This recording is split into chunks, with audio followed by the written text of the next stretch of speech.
Hi, my name is Elizabeth DuMont-McCaffrey, and I am the Associate Director of Asia Outreach at Mount Holyoke College, which is located in Western Massachusetts. And today I'm going to be talking about liberal arts colleges and women's colleges in the United States.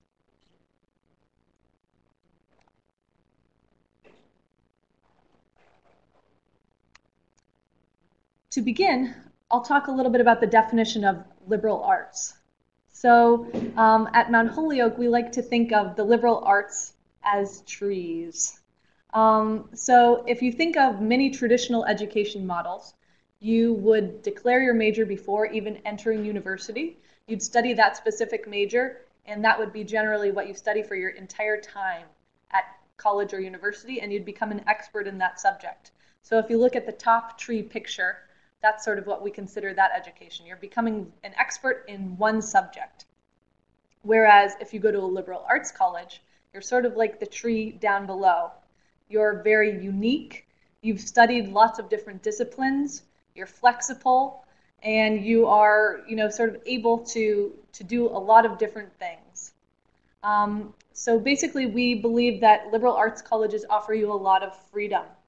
You can have depth of knowledge. I mean, you'll still choose a major, but you'll have 2 years to choose your major so that you can really explore and be adventurous and figure out exactly what your passions are.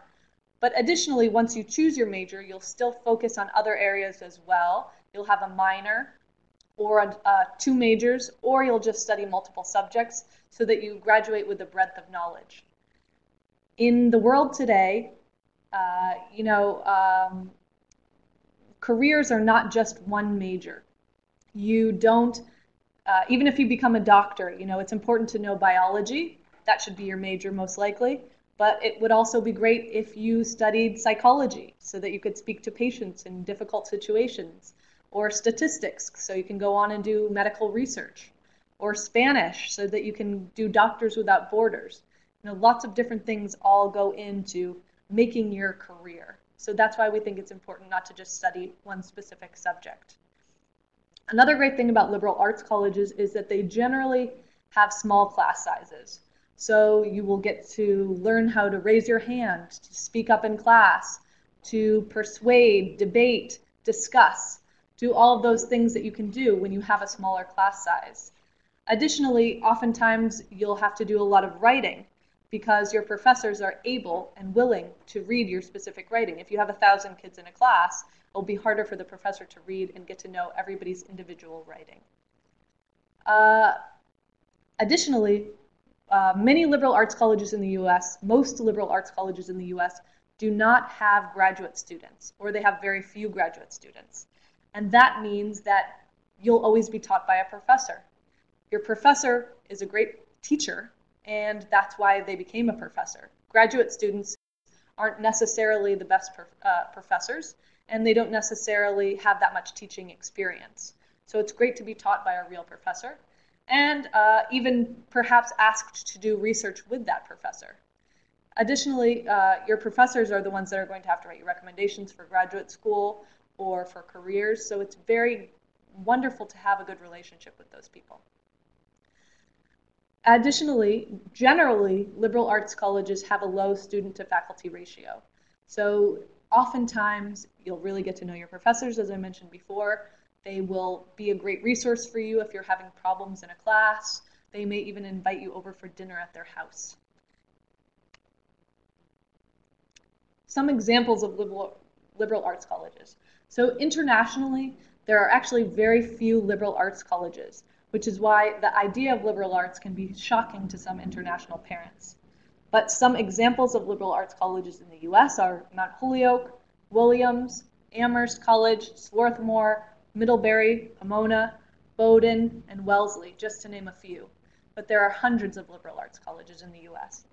Additionally, some big research universities like Harvard, Princeton, Yale, they actually go by the liberal arts model in their undergraduate studies. So at Harvard College or at other big universities, you probably will also have to study some breadth of knowledge. So you wouldn't just choose your major and go right into that. You'd also have to study some other subjects as well. What are the benefits of a liberal arts college? First of all, the breadth of knowledge, which I mentioned before. So instead of just focusing on one specific subject area, you will learn about lots of different areas. You'll learn perspective. You'll learn how to communicate, flexibility, all of those things that you need later in life, in graduate school or in a career. You'll learn how to communicate. So in big universities, when you're one of very huge classes, you won't necessarily have the chance to speak up, to talk, to get to know your professors, to network, to do all those things that are so important later in life. At a liberal arts college, communication is something that you'll absolutely learn, whether it's speaking, arguing, writing, all of those key.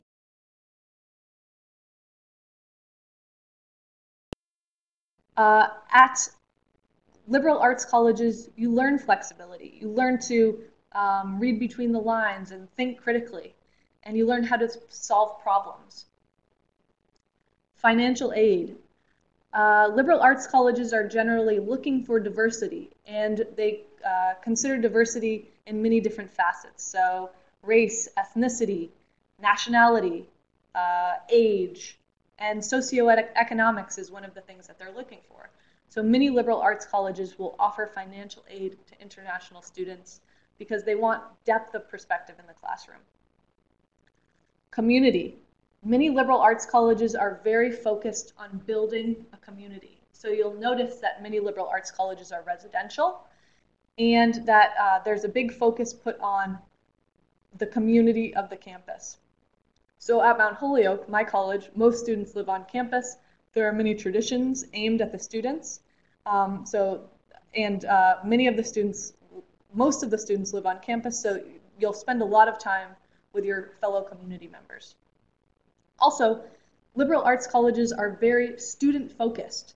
So as I mentioned before, there are small class sizes, there are tons of research opportunities since many of the professors at your schools will be doing research, and since there are very few graduate students, they'll need research assistants and they'll have to pull from the undergraduate pool.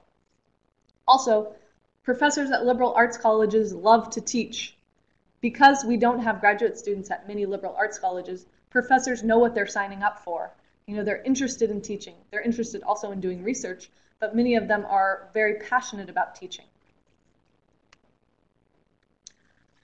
Who should consider coming to a liberal arts college? First of all, I would say motivated and intelligent students who are interested in exploring their academic interests without bounds. So there are very few boundaries when going to a liberal arts college. Students who want a community. If you're interested in meeting people from all over the world, in having a dorm life, in doing those types of things, then a liberal arts college might be a great place for you to build community. International students. Liberal arts colleges are great places for international students because generally they have lots and lots of resources in place for international students, whether it's ESL help, or whether you need to go on the bus trip to the mall to get a winter coat, or you need help with your visa. Many colleges already have these resources in place for international students. Undecided students. Undecided students should consider liberal arts colleges because there are 2 years to explore. So for example, when I started at Mount Holyoke College, I knew that I wanted to major in religion. I was totally set on religion, but then I took one religion class and I knew I definitely did not want to major in religion. So I had 2 years to explore and to figure out that I actually wanted to major in politics. So you have time to discover who you truly are at a liberal arts college. Also, artists, athletes, and other specific focuses can consider liberal arts colleges if they're interested in multiple things. So for example, if you are passionate about the violin, but you don't know if you want to be a violinist as your career, then you might consider a liberal arts college. You could major in music, but also major in something else like biology or economics or anything else that you're interested in. After graduation. So many employers these days believe that liberal arts college is the best way to prepare students for the global economy.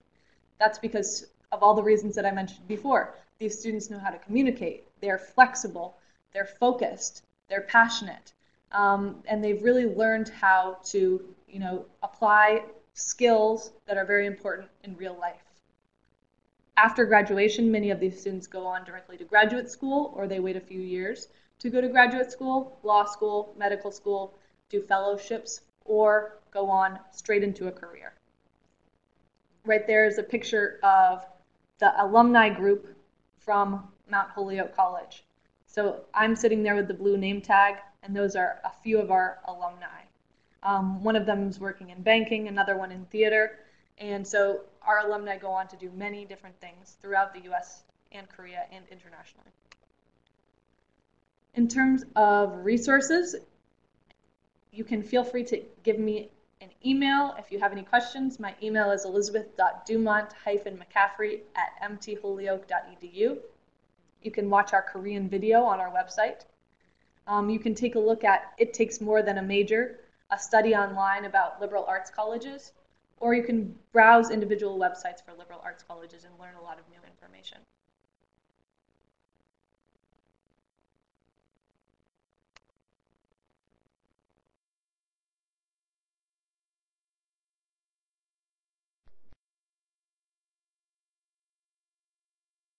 And now moving on to women's colleges.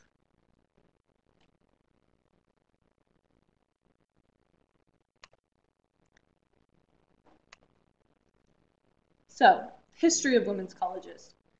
In the 1800s in the United States, colleges were exclusively for men. So some of the big famous institutions that you've heard of, like the Ivy Leagues, Harvard, Princeton, Yale, those schools at one time were just for men. So in 1837, a very radical woman by the name of Mary Lyon decided that she'd had the end of it, and women also deserved an education. So what she did was she founded Mount Holyoke College. So at first, the Ivy League schools were the male counterpart to the Seven Sisters. So the Seven Sisters were the women's colleges, and the Ivy Leagues were the schools for men. Now, of course, the Ivy League schools are co-ed, but 5 of the Seven Sisters still remain just for women. So the schools are Bryn Mawr, Barnard, Wellesley, Smith, and Mount Holyoke. So women's colleges were created to give women the opportunity to learn. The Seven Sisters were created, and now actually there are 52 women's colleges in the US. So I just mentioned the historic Seven Sisters, but then there were also 2. So Vassar was one of the Seven Sisters. We still consider it a sister school, but actually is now co-ed. So Vassar is the only one of the Seven Sister schools that went co-ed. And Radcliffe actually is no longer a college. It's now a part of Harvard University. But the Seven Sisters are considered sort of the most prestigious out of all the women's colleges in the US. Here's a list of the other women's colleges in the United States. So tons and tons. Many of them are very small. Misconceptions about women's colleges. Sometimes people think that we are religious schools because we are women's colleges. Actually, the 5 sisters that I was mentioning before, Bryn Mawr, Barnard, Wellesley, Smith, and Mount Holyoke, are non-denominational. You can practice religion at those schools, but they are not religious schools. Our students never see male students. So all of the schools that I mentioned before, the 5 sisters left of the 7 sisters, are all members of consortia. So that means that you can participate in classes with men, and you can go to sporting events, clubs, all those types of things. So actually, none of the schools are totally stuck away from men. We have stricter rules. So some people think that because we're a women's college, we'll have stricter rules on campus. But actually, most liberal arts colleges in the United States are extremely free, meaning you can freely roam on and off campus. You can come back to your dorm whenever you want, that type of thing.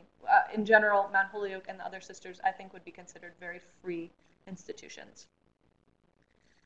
And the last misconception is that most students at women's colleges knew they wanted to come to a women's college. I think that during people's college search, sometimes you don't know exactly what you're looking for.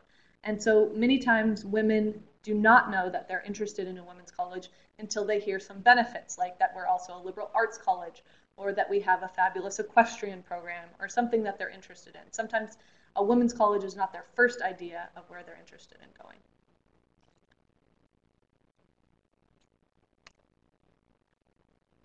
Here are some benefits of women's colleges. In terms of academics, surveys and research has shown that women who attend women's colleges are more engaged in their academics. Additionally, science and technology are very male-dominated, so women studying the STEM fields at Mount Holyoke or at other women's colleges are much more likely to go on to get PhDs in the sciences or go to medical school or dental school, etc. So instead of studying at a big research institution where there are hundreds of students and most of them are men interested in the sciences, you'll be in a small class where there are 10 or 15 students who are super passionate about the sciences and they're all women. Additionally, if you are a transfer student, if you're looking to transfer into a women's college, it's one of the best environments for transfer students. And research and surveys, again, have showed that.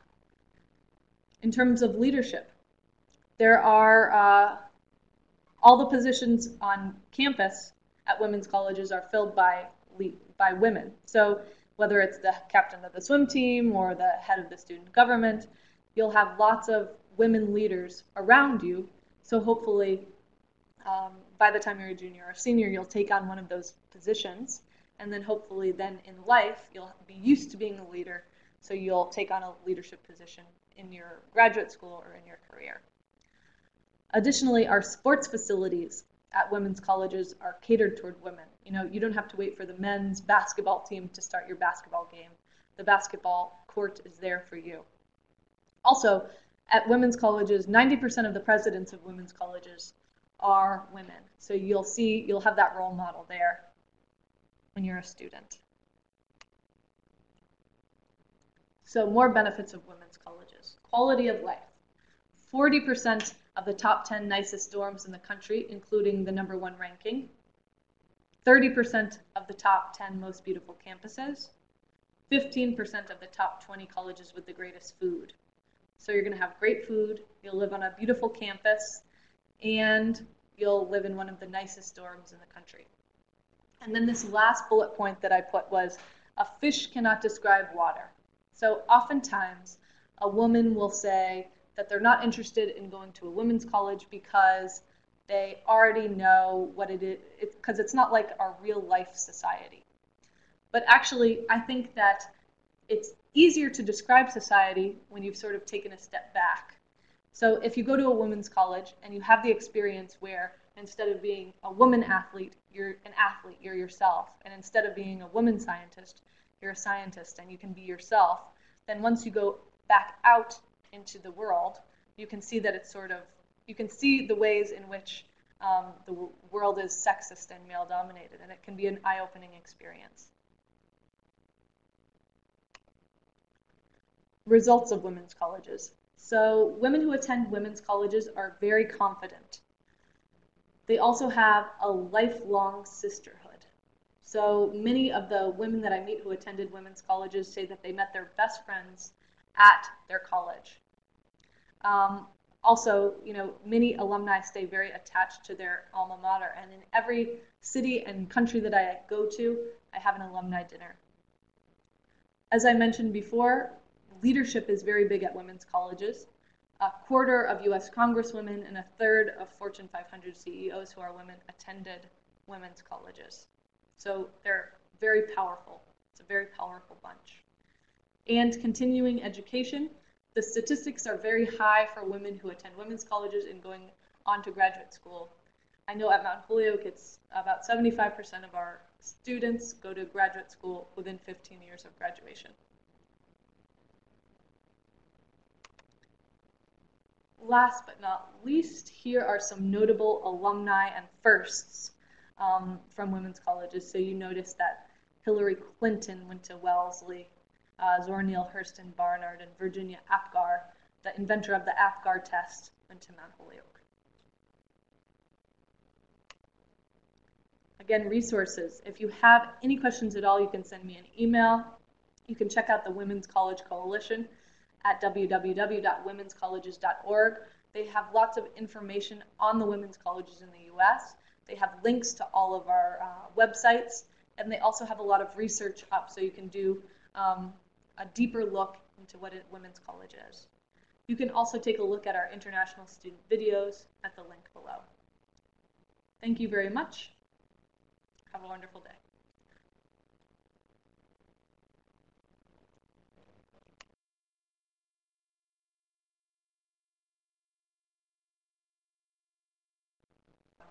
You said 2 years to choose a major. How do you do that? First, when they apply, they don't have to decide the major, but what do we call the program? So the question was, at liberal arts colleges, you have 2 years to choose your major. So how do you apply? What major do you put when you're applying?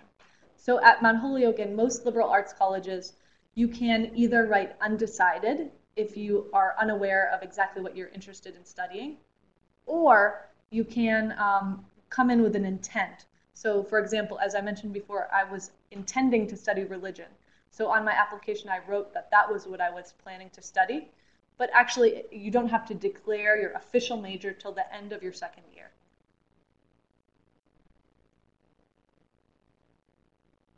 Any other questions?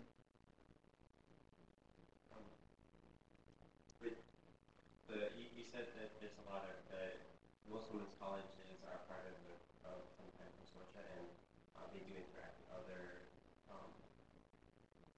schools and that kind of thing. So can you talk about how that works? Like, there's a club or some kind of thing happening in another school? Sure, absolutely. So the question was that I mentioned that all the 5 sisters, Barnard, Bryn Mawr, Smith, Mount Holyoke, Wellesley, are in consortia with other co-ed schools. And so he was wondering, how does that work? So with Mount Holyoke and Smith, we're members of the 5 college consortia. So Mount Holyoke, Smith, University of Massachusetts, Amherst College, and Hampshire. Students at Mount Holyoke or any of the schools can take classes at all 5 of those colleges. Usually our students take 4 classes per semester. They can take up to 2 at one of the other schools. They can also take books out of their libraries. They can join clubs. They can go to sporting events. They can, go to concerts, lectures, theater productions, anything that they're interested in. And it's very, very easy. They can get from one school to another on a free bus. So many, many of our students take advantage of that. In terms of Barnard, Barnard is actually, they sort of share a campus with Columbia. So students from Barnard actually graduate with a Columbia degree. That's how close those 2 institutions are. So Barnard students take many classes with their Columbia colleagues. In terms of Bryn Mawr is in a consortium with Swarthmore College, Haverford, and University of Pennsylvania. So they can take courses at those schools and probably do some of the things that I mentioned earlier. And Wellesley. Wellesley's in a consortium with MIT. So those students can take classes at MIT, and MIT students can take classes at Wellesley. When you mentioned about the benefits of a women's college, you mentioned about the expense, but I missed some points. Sure. So a few studies have come out about transfer students and how they adjust to life at the new college that they've transferred to. Generally, the research shows that women who transfer into women's colleges adjust very well, and they're very successful in their academics. So they make connections. Sometimes transfer students can sort of feel isolated, but transfer students who come to women's colleges generally feel like they're a part of the community relatively fast and make good connections with professors. Generally, people think the liberal arts college tuition is high, but could you explain about the tuition and financial? Sure. Sure. So I can't talk about, so the question was, can I talk about the high cost of liberal arts colleges and mention financial aid? So in terms of liberal arts colleges, yes, the price is very high for liberal arts colleges. But that is because it's a whole package. You know, you are getting a lot of life skills. So not only are you learning something that can lead you to a career, but you're also making connections with professors. You're living an experience that's totally academic, you know, and it's really helping you to become a full person. So it's a very expensive process, I'll admit that.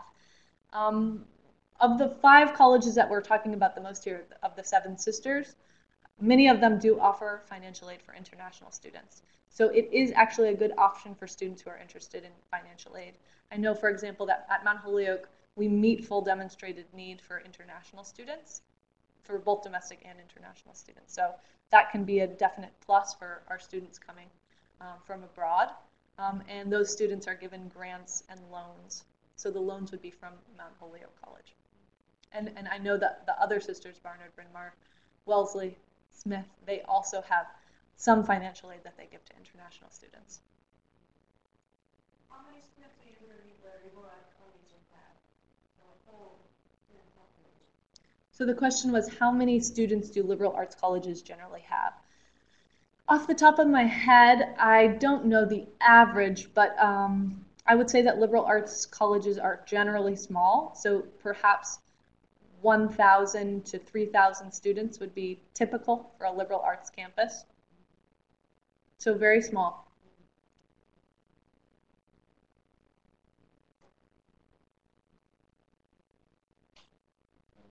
So having attended a women's college yourself, can you talk about, I mean, if you were to pick out your one favorite thing about it, I mean, the most meaningful thing to you about having attended that one? So I feel like the question was, what was the most meaningful thing about attending Mount Holyoke? I feel like I'm sort of biased because I work for Mount Holyoke. But there were a lot of things that I really loved about Mount Holyoke. The first, I would say, was academically. So in high school, academically, I was strong. I was a fine student. But college at Mount Holyoke sort of blew my mind in that every time I left a course, I would be so excited about the material that I learned, and I would be really excited to go home to my dorm and work on all the things that I just learned, which was a feeling that I didn't have in high school. And all of my friends felt the same way. And I thought that was sort of a unique feeling in that everybody was so excited and motivated and interested in learning. So I don't know if that's unique to women's colleges or if that's like a liberal arts thing in general. And then socially, I truly met my best friends in my entire life at Mount Holyoke. You know, I had a very close-knit group of friends at Mount Holyoke, and I feel like they know me better than anyone else. So I think that you'll find that many people who attended women's colleges will say the same thing. They really get a very close community and a close friends.